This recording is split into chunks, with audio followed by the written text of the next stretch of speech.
మళ్ళీ రాష్ట్ర హోదా పునరుద్ధరణ జమ్మూ అండ్ కాశ్మీర్కి. హఠాత్తుగా ఇవాళ మరి ఒమర్ అబ్దుల్లాకి ఎందుకు ఈ ఆలోచన పుట్టుకొచ్చిందా, ఎవరైనా పుట్టేలా చేశారా? అసలు ఒక ఉగ్రవాదిని తీసుకొచ్చేసి జంతర్ మంతర్లో, అది కూడా పార్లమెంట్ సెషన్స్, మాన్సూన్ సెషన్స్ మొదలు కాబోతున్న తరుణంలో అక్కడ కూర్చోపెట్టి ధర్నా చేయించడం వెనుక ఈ నేషనల్ కాన్ఫరెన్స్ ఉన్న ఉద్దేశం ఏంటి? నేషనల్ కాన్ఫరెన్స్ని చెప్తున్నది, క్లెయిమ్ చేస్తుంది 52 మంది వస్తున్నారు, రకరకాల పార్టీలు, డిఎంకే వస్తుంటే టీఎంసీ వస్తారు. టీఎంసీ ఎలా ఖాళీగా ఉంది కాబట్టి ఆవిడ వస్తుంది, డిఎంకే మరి ఆలోచన చేస్తున్నారో తెలియదు, మజ్లిస్ వస్తుంది గ్యారంటీగా, ఆయన పిలిచారు కాబట్టి. బీఆర్ఎస్ డౌట్ఫుల్లే, బట్ వాళ్ళు క్లెయిమ్ చేస్తున్నారు. అసలు ఇదేంటి, ఏం జరుగుతోంది జంతర్ మంతర్లో? ఏం చేయబోతున్నారు, ఏం చేయాలనుకుంటున్నారు?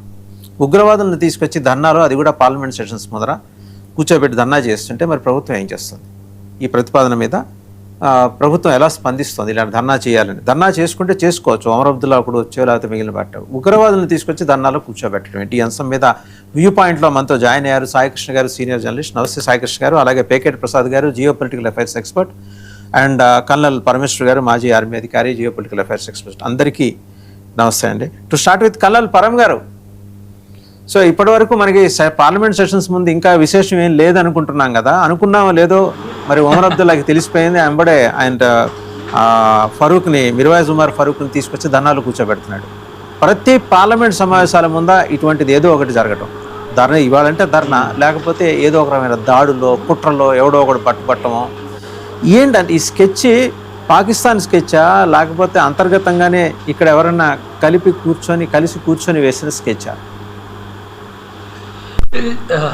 మీకు మీ ప్యానలిస్ట్కి నమస్కారం అండి అందరికీ.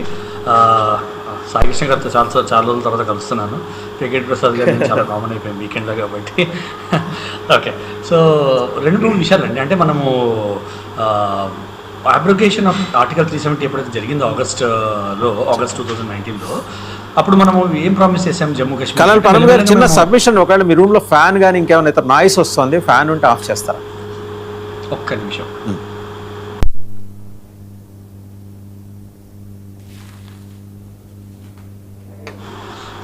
వన్ మినిట్ అండి.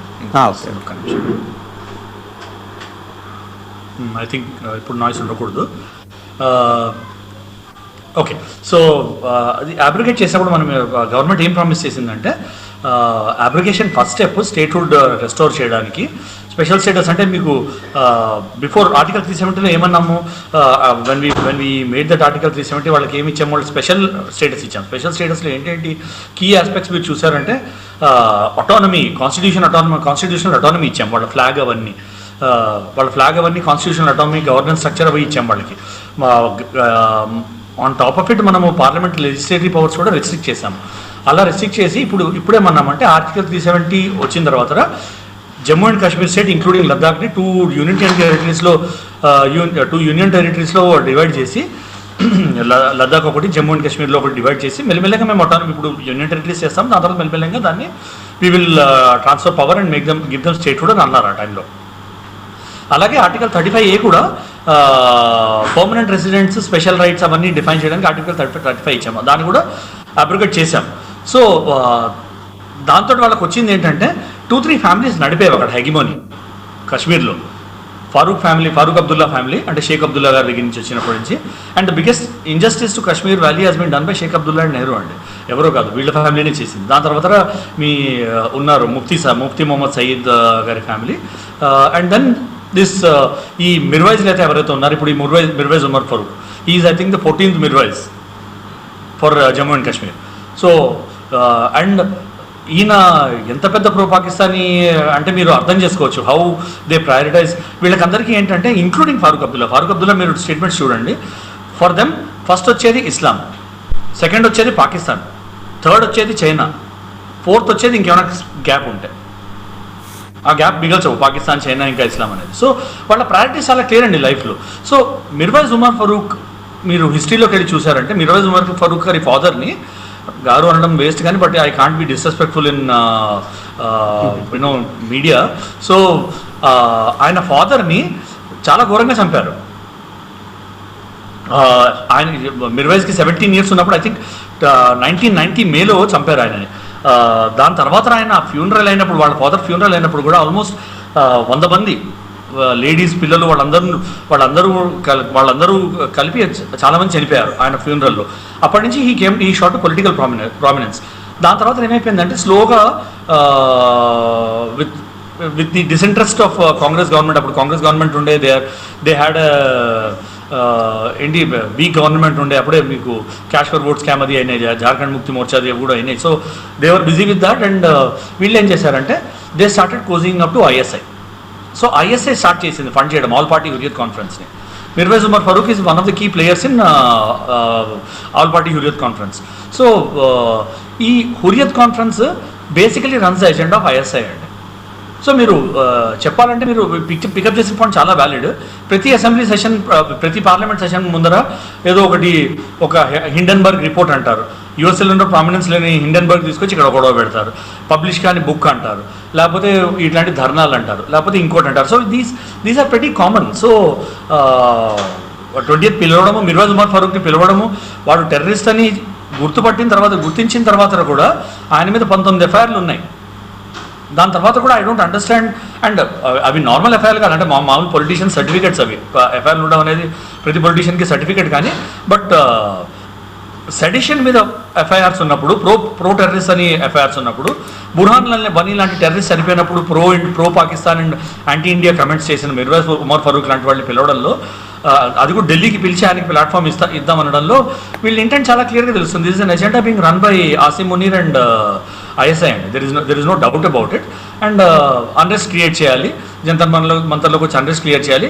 దానివల్ల పార్లమెంట్ సెషన్లో మీరు గోల పెట్టాలి. సో పార్లమెంట్లో ఎటువంటి బిజినెస్ కాకుండా చూడాలి. పార్లమెంట్ సెషన్ మొత్తం అంతా దీని మీద వేస్ట్ అయిపోవాలి. So that is the basic agenda of the India opposition. India opposition అండి. ఇండియా ఆపోజిషన్ అంటే మిగలేదు పెద్ద ఇండియా ఆపోజిషన్లో కొంచెం కొద్ది గొప్ప నేషనల్ కాన్ఫరెన్స్ ఉంది. అఖిలేష్ యాదవ్ కొన్నాళ్ళు పట్టుకుని కూర్చున్నాడు, కానీ యూపీ ఎలక్షన్ రాగానే ఆయన కూడా వదిలేస్తాడు ఇండియా అలయన్స్ని. దాని తర్వాత రాహుల్ గాంధీ. వీళ్ళకి ఎజెండా లేదు కదా, they don't have an agenda to run. వాళ్ళకి ఏంటంటే ఎజెండా ఏంటంటే యాంటీ మోడీ.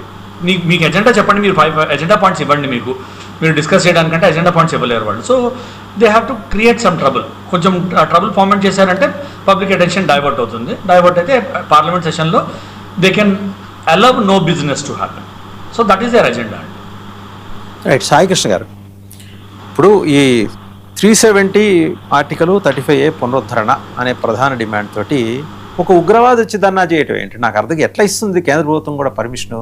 ఢిల్లీ పోలీస్ కేంద్ర ప్రభుత్వం ఆధీనంలోనే ఉంటుంది. ఢిల్లీకి రాష్ట్ర ప్రభుత్వం ఉన్నప్పటికీ పోలీస్ అంతా ఎలా ఇస్తుంది? పోనీ ఒమర్ అబ్దుల్లా అంటే ఆయన మన దేశం మీద ప్రేమ ఉన్నా లేకపోయినా మన దేశంలో ఒక రాష్ట్రానికి ముఖ్యమంత్రి కాబట్టి ఆయన ఏదో ధర్నా చేసుకుంటా అంటే రాజకీయ కారణాలు ఇచ్చా అయ్యా చేసుకోండి ప్రజాస్వామ్యంగా. ఉగ్రవాదుల్ని ధర్నాకి పిలవటం ఏంటి? పెళ్ళ పేరంటం ఏదన్నా? Correct sir. ఒకసారి వాసు గారు, నిన్న కూడా మనం దీని గురించి డిస్కస్ చేశాము. అండ్ ప్యానలిస్ట్ అందరికీ కూడా నమస్కారం. ప్రసాద్ గారు అండ్ కల్లల్ గారు. కల్లల్ గారికి పూర్తిగా తెలుసు, నిజంగా నాకు తెలిసి అక్కడ కశ్మీర్ పరిస్థితులన్నీ వారికి కొట్టిన పిండి. నాకు తెలిసి చాలా సార్లు మనం మాట్లాడిన సందర్భాల్లో వారు చెప్తూ ఉంటారు. గ్రౌండ్ లో ఆర్మ్ ఫోర్సెస్ ఎదుర్కొనేటువంటి సవాళ్లు, ఛాలెంజెస్, వాటి కారణాలు ఇవన్నీ కూడా కల్లల్ గారు చెప్తారు. సో ఫస్ట్ యాక్చువల్లీ నిన్న కూడా మనం మాట్లాడాం వాసు గారు ఈ అంశం గురించి. నిన్న కొంచెం మాట్లాడాం, కానీ యాక్చువల్లీ ఇప్పుడు ఇంకొన్ని డీటెయిల్స్ కూడా వచ్చాయి, కొన్ని అప్డేషన్స్ కనబడుతున్నాయి. దాంట్లో ఏంటంటే మేజర్ గా ఇప్పుడు ఒక క్రొనాలజీ ఆఫ్ ఈవెంట్స్ మనం ఒకసారి మాట్లాడదాం సార్. క్రొనాలజీ ఆఫ్ ఈవెంట్స్ ఏంటి అని అంటే కనుక మీరు చూస్తే పాకిస్తాన్ ఆక్రమిత జమ్మూ కాశ్మీర్ లో ఆందోళనలు తారాస్థాయికి చేరుకుంటున్నాయి రోజు రోజుకి. ఒకటి. 2, బలూచిస్తాన్ లో ఇప్పుడు నిన్న ఈ జస్ట్ వారం రోజుల్లోనే చాలా అటాక్స్ జరిగాయి. బలూచిస్తాన్ చేసిన అటాక్స్ లో ఆల్మోస్ట్ 42 మంది చనిపోయారు పాకిస్తాన్ కి సంబంధించిన వాళ్ళు. అండ్ అక్కడ పాకిస్తాన్ లోనే ఆర్మీకి సంబంధించినటువంటి వెటరన్స్, గతంలో పనిచేసినటువంటి వాళ్ళ మాజీ సైనికాధికారులు ఒక ప్రెస్ రిలీజ్ కూడా విడుదల చేశారు. ప్రెస్ స్టేట్మెంట్ ఇచ్చారు. ఏంటి అంటే పాకిస్తాన్ లో సైనికులు చనిపోతే నంబర్లు మాట్లాడుతున్నారు మీరు. 42 మంది ఇటు చనిపోయారు, అటు 50 మందిని చంపామని నంబర్లు మాట్లాడుతున్నారు. సైనికుల ప్రాణాలకు విలువ లేదా? ఈ పాకిస్తాన్ వాళ్ళు ఒక మాట వాడారు. ఆ మాట ఏంటంటే పాకిస్తాన్ సంబంధించి వాళ్ళు యూజ్ చేసినటువంటి వర్డ్ ఏంటంటే ఒక రకంగా చెప్పాలంటే ప్రభుత్వము ఈ రెజీమ్ ని ఇన్కాంపిటెంట్ రెజీమ్ ని కాపాడడం కోసం అని వాడారు వాళ్ళు. ఇన్కాంపిటెంట్ రెజీమ్ ని కాపాడుకోవడం కోసం మీరు బలూచిస్తాన్ లో మనుషుల్ని చంపామని చెప్తున్నారు అని ఒక ఆర్మీ వెటరన్స్ మాట్లాడినటువంటి మాట. ఓకే, ఇదొకటి. మూడోది ఏంటంటే ఈ పాకిస్తాన్ ఆక్రమిత జమ్మూ కాశ్మీర్ లో జరుగుతున్నటువంటి ఆందోళనలు, వీటన్నిటితో ఏమవుతుందంటే పాకిస్తాన్ ఇవాళ ఐసోలేషన్ లోకి వెళ్ళిపోతుంది. పాకిస్తాన్ కొంత స్పేస్ సేవింగ్ దాంట్లోకి వెళ్దామంటే ఇంకొక వైపు ఇండస్ వాటర్ ట్రీటీని మనం ఆపేసాం, సింధు జలాల ఒప్పందాన్ని మనం ఫ్రీజ్ చేశాం. సో దీంతో ఏమైతుందంటే దానికి వ్యతిరేకంగా వాళ్ళు ఒక కాన్ఫరెన్స్ పెట్టారు మొన్న మధ్యనే పాకిస్తాన్ ఇస్లామాబాద్ లో. కాన్ఫరెన్స్ లో చైనీస్ అనలిస్ట్ విక్టర్ గావ్ ఒక స్టేట్మెంట్ ఇచ్చాడు. ఆయన ఇచ్చిన స్టేట్మెంట్ ఏంటి అని అంటే కనుక ఈ ఇండస్ వాటర్ ట్రీటీని పాకిస్తాన్, ఇండస్ వాటర్ ని, సింధు జలాల్ని పాకిస్తాన్ కు వదలకపోతే బ్రహ్మపుత్ర జలాల్ని మేము వదలము అని చెప్పేసి ఆడో స్టేట్మెంట్ ఇచ్చాడు చైనాకు సంబంధించి. సో ఓవరాల్ గా ఏంటంటే ఇప్పుడు పాకిస్తాన్ ఐసోలేషన్ లో ఉంది, ఒక రకంగా ఐసోలేట్ అయిపోతుంది, అంతర్జాతీయ సమాజం గుర్తించట్లేదు. పాకిస్తాన్ ఆక్రమిత జమ్మూ కాశ్మీర్ లో ఉన్న వాళ్ళు భారత్ సాయం కోరుతూ ఉన్నారు, భారత్ వైపు చూస్తూ ఉన్నారు. సో ఇట్లాంటి సందర్భంలో ఉన్నప్పుడు వాళ్ళు ఇంకొక ఇష్యూని క్రియేట్ చేయాలి. ఆ ఇష్యూ ఏంటి? కశ్మీర్ ని మళ్ళీ ఆ చిచ్చు రాజేసే ప్రయత్నం చేయాలి. కశ్మీర్ లో అగ్గి రాజేసే ప్రయత్నం చేయడం వల్ల చూసారా, కశ్మీర్ లో ఇప్పుడు మన భారత భూభాగంలో కూడా ఇదే పరిస్థితి నెలకొంది. అక్కడ వాళ్లకు హక్కులు లేవు, వాళ్ళకు స్టేట్ హుడ్ లేదు, వాళ్ళకు ఆర్టికల్ 370 తీసేశారు. ఇంకా మేము మీకు పాకిస్తాన్ ఆక్రమిత జమ్మూ కాశ్మీర్ లో మేము ఇక్కడ ప్రైమ్ మినిస్టర్ అంటున్నాము, మీకు ఇక్కడ అసెంబ్లీ ఉంది, మీకు ఇవన్నీ ఉన్నాయని చెప్పే ప్రయత్నం చేస్తున్నారు. సో ఒక ఈక్వలైజింగ్ అన్నట్టు, వాళ్లకు ఫేస్ సేవింగ్ చేయాలంటే ఇక్కడ ఈక్వలైజింగ్. సో ఇక్కడున్న పరిస్థితులు ఏంటి? మనమేమో కశ్మీర్ చూస్తే విపరీతంగా డెవలప్ అవుతుంది, ఆర్టికల్ 370 తీసేసిన తర్వాత అక్కడ ఉద్యోగాలు వస్తున్నాయి, ఇండస్ట్రీస్ వస్తున్నాయి, సంక్షేమ పథకాలు వెళ్తున్నాయి, అక్కడ డెవలప్మెంట్ కనబడుతోంది. సో ఇప్పుడు దాన్ని డెవలప్మెంట్ నుంచి ఇవాళ మేజర్ గా అక్కడ ఏం చేస్తున్నారంటే ఒమర్ అబ్దుల్లాకి ఏంటి అని అంటే మళ్ళీ ఆ కశ్మీర్ వేర్పాటువాదాన్ని తీసుకొస్తే గానీ ఇప్పుడు ఆయన ఆ రాజకీయాలు నడపలేని పరిస్థితి. అఫ్ కోర్స్ మన దగ్గర ఉన్నటువంటి పాకిస్తాన్ అనుకూల శక్తులు ఉండనే ఉన్నారు, వీళ్ళందరూ లెటర్లు కూడా రాస్తున్నారు. మొన్న మధ్యన మనం కూడా డిస్కస్ చేసాం, లెటర్లే రాస్తున్నారు. సో ఒక క్రొనాలజీ ఆఫ్ ఈవెంట్స్ చూస్తుంటే పాకిస్తాన్ చాలా కష్టాల్లో ఉంది. ఆ కష్టాల నుంచి బయటకు తీసుకురావాలంటే మన దగ్గర కష్టాలను క్రియేట్ చేయాలి, మన దగ్గర ఛాలెంజెస్ ని క్రియేట్ చేయాలి. సో మన దగ్గర ఛాలెంజెస్ క్రియేట్ చేస్తే దాన్ని బేస్ చేసుకుని అంతర్జాతీయ సమాజం ముందు తీసుకొచ్చే ప్రయత్నం చేస్తున్నారు. అండ్ ఇప్పుడు మీరు అందరికి పర్ఫెక్ట్ గా కోట్ చేశారు. కరెక్ట్ గా జూలై 28th రోజు నుంచి ఆ 21st నుంచి అనుకుంటాను మాన్సూన్ సెషన్ స్టార్ట్ అవుతున్న టైంలోనే జంతర్ మంతర్ దగ్గర వీళ్ళు ఆందోళన చేస్తారు. సో జంతర్ మంతర్ దగ్గరికి మిర్వాయిజ్ ఫారూక్ ఉమర్ ని పిలుస్తున్నారు. మిర్వాయిజ్ ఉమర్ ఫారూక్ ని పిలవడము అని అంటే అర్థం ఏంటంటే ప్రొవోక్ చేయడమే, నథింగ్ బట్. మీరు ఇందాకన్నారు టెర్రరిస్ట్ ఎట్లా పిలుస్తారంటే ఇప్పుడు మామూలుగా అయితే మనం డిస్కస్ చేసేవాళ్ళం కదా, కాదు కదా. సో మామూలుగా అయితే విపక్ష పార్టీలు అందరూ పోతున్నారు, జంతర్ మంతర్ నిరసన తెలుపుతున్నారు అంటే తెలిపండి, ఇట్స్ ఓకే అనుకుంటాం బేసికల్లీ. బట్ పాయింట్ ఏంటంటే ఇక్కడ ఈ టెర్రరిస్ట్ ని తీసుకొచ్చి పెట్టేసరికి ఇప్పుడు దేశవ్యాప్తంగా చర్చ వస్తుంది. చర్చ వచ్చిన తర్వాత మళ్ళీ ఏమవుతుంది, అయినా మా భారతీయ పౌరులు కాదా, అది కాదా, ఇది కాదా, హ్యూమన్ రైట్స్ ఉండవా, నిరసన తెలిపే హక్కు ప్రజాస్వామ్యంలో ఉండదా, రాజ్యాంగం కల్పించిన హక్కులు, ఇవన్నీ మనం మాట్లాడడం మొదలు పెడతారు. సో పాయింట్ ఏంటంటే పాకిస్తాన్ ని ఇప్పుడు ఉన్నటువంటి వాళ్ళ ఛాలెంజెస్ ని వాళ్ళు కష్టాల్లో ఉన్న టైంలో వాళ్ళని మెల్లిగా బయటకు తీసుకురావడము, భారత్ లో కష్టాలు క్రియేట్ చేసేలాగా ఒక పొలిటికల్ యాక్టివిటీ చేయబోతున్నారు. సో ఇవేపీ గ్రౌండ్ లో అజిత్ దోవల్ గారికో లేకపోతే మోదీ గారికో లేకపోతే అమిత్ షా గారికో తెలియనివేం కాదు. నిజంగా చెప్పాలంటే వాళ్ళు అలో చేయాలి. నా ఉద్దేశం ఏంటంటే మీరు ఇందాకన్నారు యాక్చువల్ అలో చేయకూడదని, బట్ అలో చేయాలి. ఈ టెర్రరిస్ట్ తోటి ఎవరెవరు స్టేట్ షేర్ చేసుకుంటారో వాళ్ళని ఎక్స్పోజ్ చేయాలి. వాళ్ళు ఎక్స్పోజ్ అవుతారు సరే సార్, కానీ ఒక థ్రెట్ ఉంది కదా, మాన్సూన్ సెషన్స్ 500 మంది పైబడి పార్లమెంట్ సభ్యులు వస్తున్నారు, థ్రెట్ ఉంటుంది కదా, అది నేను అనేది. ఎందుకంటే వాడి నెపం చూపించుకొని వెనకాల నుంచి ఏమేమి ఫోర్సెస్ వస్తాయో తెలియదు కదా మనకి. అంటే ఇవన్నీ ఐబీకి తెలియవని కాదు, రాకి తెలియవని కాదు, చేస్తారు, ఎన్ఐకి కూడా తెలుసు. కానీ ఒక థ్రెట్ అయితే ఉంటుంది కదా, ఆ భయానక వాతావరణం క్రియేట్ చేయాలని, ఒక పానిక్ సిచ్యుయేషన్ క్రియేట్ చేయాలనే ఉద్దేశంతో ఈ ధర్నా పెట్టారనేది నాకున్న సందేహం. ఖచ్చితంగా ఇది కావాలని చేస్తున్నదే, కావాలని ప్రొవోక్ చేయడానికే చేస్తున్నారు. కానీ మీరు ఆపడం వల్ల కూడా ఇప్పుడు ఫస్ట్ పాయింట్ ఏమవుతుంది అంటే యాక్చువల్లీ ఈ ఉమర్ ఫరీక్ అనే వ్యక్తిని 4 ఏళ్లు హౌస్ అరెస్ట్ లో ఉంచారండి. 2019లో ఆర్టికల్ 370 కంటే ముందు August 4th రోజు అతన్ని హౌస్ అరెస్ట్ చేశారు. 4 ఏళ్లు అతను, నేను కొంచెం రీసెర్చ్ చేశాను వాటి మీద, 4 సంవత్సరాలు హౌస్ అరెస్ట్ లోనే ఉన్నాడు. ఫ్రైడే ప్రేయర్స్ కి వెళ్తాడు. బేసికల్లీ ఈ మౌలానాలు వీళ్ళందరూ మిర్వాయిజ్ హోదాలో ఉన్న వాళ్ళందరూ ఇస్లామిక్ క్లెరిక్స్ అందరూ ఏం చేస్తారంటే ఫ్రైడే ప్రేయర్స్ కి వస్తారు, ప్రేయర్స్ లో ఒక ప్రసంగం ఇస్తారు, ప్రసంగం ఇవ్వగానే స్టోన్ పెల్టింగ్ మొదలవుతుంది. ఇది న్యాచురల్ గా కలర్ గారు ఇంకా పర్ఫెక్ట్ గా చెప్తారు నాకు తెలిసి. సో ప్రతి శుక్రవారం నాడు ఈ ప్రసంగాలు ఏవైతే ఇస్తారో ఆ సెర్మన్స్ ఏవో అంటారు, ఇచ్చిన తర్వాత బయట స్టోన్ పెల్టింగ్ మొదలవుతుంది, అన్రెస్ట్ మొదలవుతుంది. ఇక ఫ్రైడే నుంచి ఎన్ని రోజులు నడుస్తుంది అనేది ఆ పర్టికులర్ సిచ్యువేషన్ ని బట్టి ఆధారపడి ఉంటుంది. సో ఈ మిర్వాయిజ్ అనేటువంటి 4 సంవత్సరాలు అసలు ఆయన ప్రసంగమే ఇవ్వలే. 4 సంవత్సరాల తర్వాత 2023లో అండి ఒక ఇండియన్ ఎక్స్ప్రెస్ లో ఒక స్టోరీ కూడా వచ్చింది. Actually let out after 4 years Mirwaiz backs in, this is not an era of war అని ఈ పర్టికులర్ మిర్వాయిజ్ ఉమర్ ఫరూక్ 2024లో స్టేట్మెంట్ ఇచ్చాడు. ఇప్పుడు యుద్ధం చేసే టైం కాదు, ఇప్పుడు చాలా శాంతియుతంగా మనం అందరం ఉండాలి అంటూ కొంత ఒక సాఫ్ట్ అండ్ వాయిస్ వినిపించే ఒక ప్రయత్నం మీరు వాయిస్ చేస్తూ వచ్చాడు. బికాస్ ఆఫ్ దట్ 2 ఏళ్ల నుంచి కొంచెం సాఫ్ట్ గా ఉంటూ వచ్చాడు కాబట్టి ఇప్పుడు మళ్ళీ ఆయన లైన్ లోట్లోకి తీసుకొచ్చే ప్రయత్నం జరుగుతోంది. సో ఏజెన్సీస్ ఖచ్చితంగా వీటిని అబ్జర్వ్ చేస్తూనే ఉన్నాయి. అఫ్ కోర్స్ మనము మాట్లాడిన దానికంటే కూడా ఇంకా అతీతమైన శక్తులు ఎవరున్నారనేవి ఖచ్చితంగా చూస్తారు. ఏంటంటే ఈ పొలిటికల్ పార్టీ లీడర్స్ ఉన్నారు చూసారా, స్టేజ్ షేర్ చేసుకునే పొలిటికల్ పార్టీ లీడర్స్ ని మనం ఖచ్చితంగా క్వశ్చన్ చేయాలి. ఈ అబ్దుల్లాలకి ముఫ్తీలకి ఏం ఉండదు, వాళ్ళకేం ప్రాబ్లం ఉండదు. బట్ ఈ దేశంలో ఉండి ఇప్పుడు మేమందరం సెక్యులర్, మిగతా రాష్ట్రాల్లో ఉన్నటువంటి నాయకులందరూ ఎలా వెళ్తారు? వీళ్ళు సమాధానం చెప్పాలి ప్రజలకి. రైట్. పేకేటి ప్రసాద్ గారు, ఒక స్టాలిన్, ఒక అఖిలేష్ యాదవ్, సరే మమతా బెనర్జీ ఖాళీగానే ఉంది, ఆ పార్టీ కూడా లేదు కాబట్టి ఆవిడ, ఇంకా ఇలాంటి వాళ్ళు చిన్న చేతి కానీ వాళ్ళు పిలిచిన వాళ్ళలో బీఆర్ఎస్ ఉంది, మజ్లిస్ మరి ఓవైసీ వెళ్తారో లేదో తెలియదు, వాళ్ళని కూడా పిలిచామంటారు. బీఆర్ఎస్ నుంచి కూడా పిలిచారట. బీఎస్పీ ఆవిడ ఖాళీగానే ఉంది, మాయావతి ఎవరైనా పంపిస్తుందో ఆవిడ వెళ్తుందో తెలియదు. వీళ్ళందరూ వెళ్తే రేపు పొద్దున ఏ మెసేజ్ కన్వే చేస్తారండి పార్లమెంట్ సెషన్స్ ముందర వీళ్ళు? మొదటిగా చర్చలో పాల్గొంటే పెద్దలందరికీ నమస్కారం అండి. ఉమర్ అబ్దుల్లాని నేను ఒక హంజాగా చూస్తానండి. దురందర్ సినిమాలో హంజా ఉన్నారు కదా, సో అలా చూస్తానన్నమాట. ఎందుకంటే ఆయన ఇచ్చే స్టేట్మెంట్లు, ఆయన చేసే పనులు ఎలా ఉంటున్నాయంటే ఇండైరెక్ట్గా ఎన్డీఏకి బీజేపీకి సపోర్ట్ చేసేటట్టు అనిపిస్తోంది నాకు. దానికి అంటే ఇప్పుడు సాయి కృష్ణ గారు చెప్పారు, కల్నల్ గారు చెప్పారు, ఇంకో 2 అడిషనల్ విశ్లేషణ చేసుకునేటప్పుడు 2 అడిషనల్ పాసిబుల్ సినారియోలు కూడా మనం చూడాల్సిన అవసరం ఉంది.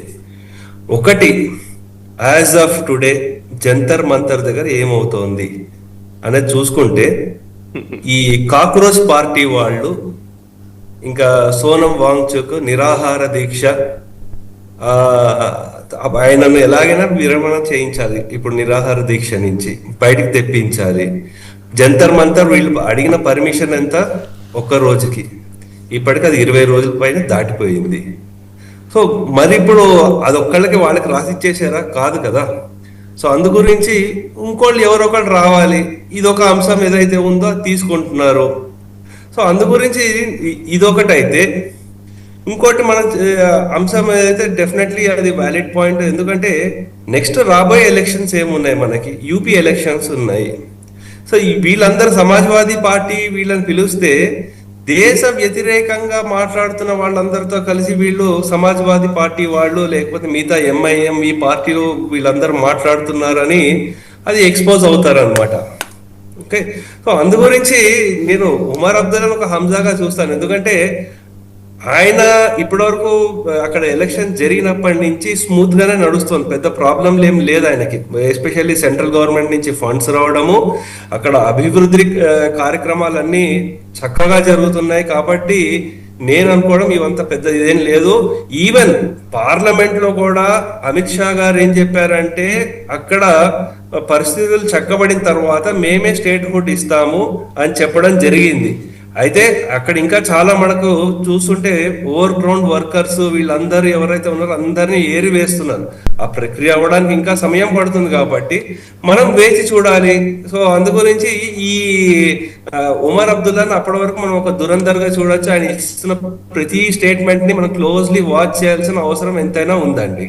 సో ఇవి పార్లమెంట్ సెషన్స్ కి ఇప్పుడు పెద్ద ఇష్యూలు ఏం రావట్లేదు బయట నుంచి. ఎందుకంటే ఎఫ్సిఆర్ఏ వచ్చిన తర్వాత ఇవన్నీ అవుట్ సైడ్ ఫండింగ్ ఏవైతే ఉన్నాయో ఇవన్నీ కట్ చేసుకుంటూ వెళ్ళిపోయారు. ఇంక ఏముంది, ఇంక ఇది ఒక అంశం ఒకటి బయట తీసుకొచ్చే ప్రయత్నం ఉంది. అందుగురించి మనం ఇంకా వేచి చూడాలి దీని గురించి.